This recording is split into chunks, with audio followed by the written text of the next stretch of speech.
Hi mga ka-vlogger, magandang gabi. So magluluto pala tayo guys ng konting pansit para pang ulam namin guys. Pagpasensyahan nyo guys ang aking kawali dahil matagal na kasi po yan.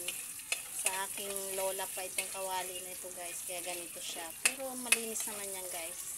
Kumbaga lumipas na talaga ang kanyang ano. So magandang gabi sa ating lahat. Anyway, ito na po pala ang ating halo ng ating pansit.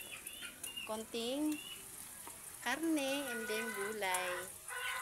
So gisa-gisa lang natin guys. Konti lang naman to guys, mga 1/4 lang siya, kaya ganito lang karami ang aking niluto.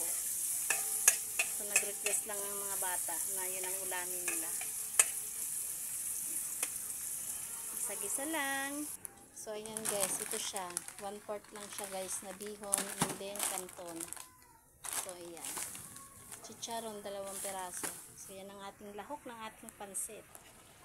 So ayan na guys ang ating finished product ng ating pansit.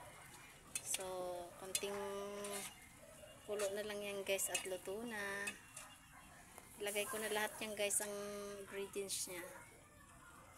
So ayan, may chicharon na siya.